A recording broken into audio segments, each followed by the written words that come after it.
Bapak Ibu.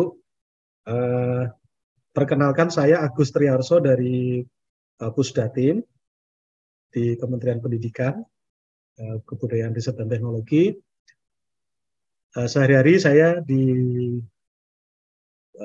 bidang aplikasi ya, jadi beberapa platform tentunya yang di Kementerian Pendidikan pasti akan bersinggungan dengan saya, termasuk akun pembelajaran Belajar ID.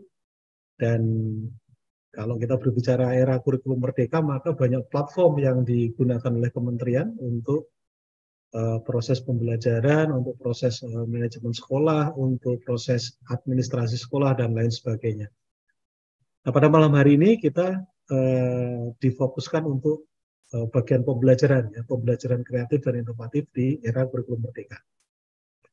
Saya akan membagikan mungkin sharing penerapan ini ya, pembelajaran inovatif yang dilakukan oleh Pusdatin berkaitan kepada ini guru-guru sejak era pandemi kemarin di tahun 2020, 2021, kemudian sekarang muncul beberapa waktu yang lalu pembelajaran hybrid ya, kemudian saat ini sudah untuk luring ya, luring. Meskipun sebetulnya Bapak Ibu ketika kita sudah memulai pembelajaran secara tatap muka, tapi ada banyak hal yang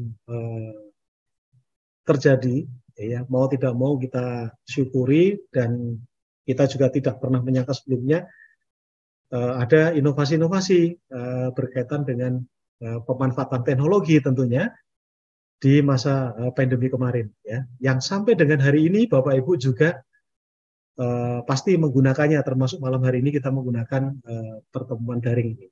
Oke, saya mulai. Iya, saya akan memulai dengan ilustrasi Bapak Ibu, sekaligus refleksi tentunya bagaimana pembelajaran yang terjadi beberapa waktu yang lalu, ya. Atau mungkin Bapak Ibu pernah mengalami juga, ya, saya juga pernah mengalami bagaimana sistem pembelajaran kita ini, kita dipaksa dengan model yang sudah ditentukan, kemudian kita harus menerima apa yang sudah diskenariokan oleh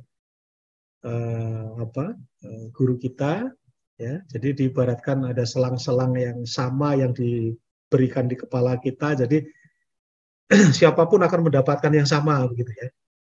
Kemudian kalau kita agak di luar skenario dari guru kita, ya kita harus mengikuti ya, kita harus dibentuk sesuai dengan skenario dari guru gitu ya. Kemudian kalau ada yang lebih lagi ya harus dipangkas, ya, harus disesuaikan.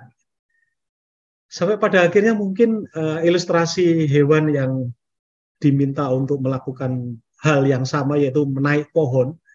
Padahal ada banyak jenis hewan, ada monyet, ada penguin, ada gajah, ya, harimau, dan lain sebagainya. Diberikan perintah yang sama untuk naik pohon. Kira-kira Bapak Ibu bisa membayangkan bagaimana seekor gajah ini pasti akan kesulitan ya. Ketika dia mulai merangkak, menaiki pohon, jatuhnya pun pasti akan sakit karena dia badannya berat dan lain sebagainya. Dan saya pikir itulah gambaran yang terjadi proses pembelajaran yang mungkin pernah kita alami Bapak Ibu ya. Kemudian kita dipaksa untuk mencapai satu tujuan yang sama, ya, dengan standar yang sama dan tujuan yang sama, dan semuanya harus berlomba-lomba ke arah sana, ya. Jadi di gambar yang bawah itu tidak ada yang nanti menjadi juara 2, juara 3, juara 4, semuanya wajib berlomba-lomba menjadi juara 1, padahal tempatnya cuma 1 aja gitu ya, diperebutkan oleh banyak siswa dan lain sebagainya, sehingga membuat pembelajaran itu menjadi beban Bapak Ibu ya. Kalau diistilahkan manusia seperti robot gitu ya. Nah, apakah ini pernah kita alami, jujur ya, saya pernah mengalami Bapak Ibu ketika saya dulu belajar, dan saya pikir di beberapa tempat mungkin masih ada, mungkin ya. Nah ini yang saya pikir paradigmanya yang harus kita ubah ya. Saya mengawali dengan gambar ini karena ada satu hal yang ingin saya sampaikan kepada Bapak Ibu. Bisa dibayangkan bahwa Indonesia terdiri dari 17.000 pulau. Ya. 17.000 pulau. Jadi cukup luas dan ada seluas 5 juta sekian kilometer persegi. Jadi dari sisi luas wilayah aja sudah luar biasa sekali. Sekarang ini sudah ada 38 provinsi, ada 514 kabupaten kota, dan populasi penduduk Indonesia ada di angka 270-an juta, ya. Dan sekolah yang ada, Bapak Ibu, 443.000, ya, kurang lebih 443.000 sekolah. Dari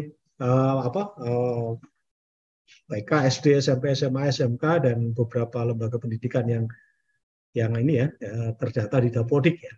Kemudian ada sejumlah 3,3 juta guru. Ya. Kemudian siswanya ada di angka 39,8, hampir 40 juta siswa. Jadi bisa dibayangkan Bapak Ibu, ketika kita diminta untuk mengelola sebuah pendidikan di Indonesia, kemudian dengan luas wilayah yang luar biasa dari Sabang sampai Merauke, dengan jumlah guru dan siswa serta sekolah yang cukup banyak, kemudian kita diharapkan untuk memiliki standar yang sama, tentunya ini menjadi sesuatu hal yang yang cukup berat gitu ya, apalagi ketika kita memberikan sebuah konsep pembelajaran mungkin dari satu daerah ke daerah lain itu mungkin beda-beda standarnya dan lain sebagainya. Nah ini menjadi PR berat bagi kita, termasuk kami di Pusdatin ketika kami melakukan pelatihan guru-guru untuk mengembangkan media pembelajaran waktu itu, maka kalau diurutkan dari Aceh sampai Papua, kita menghabiskan anggarannya berat sekali ya, anggarannya sangat besar sekali, dan energi dari tim kami pun juga nggak mungkin menyelesaikan itu dalam 1 tahun anggaran untuk pelatihan dari Aceh sampai Papua sana.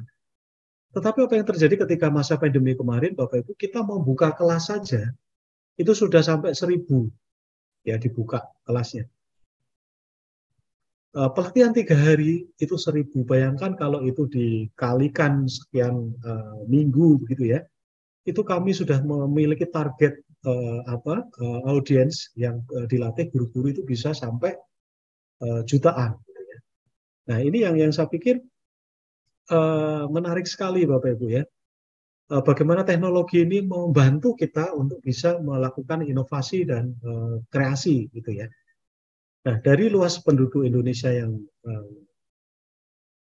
luas wilayah Indonesia dan jumlah penduduk Indonesia yang begitu banyaknya, demografi pendidikan Indonesia yang sedemikian hebatnya, maka kita pun juga harus menyongsong bagaimana teknologi itu bisa membantu pendidikan, khususnya untuk mendukung pembelajaran di dalam proses penerapannya, ya, sehingga memunculkan pembelajaran yang kreatif dan inovatif.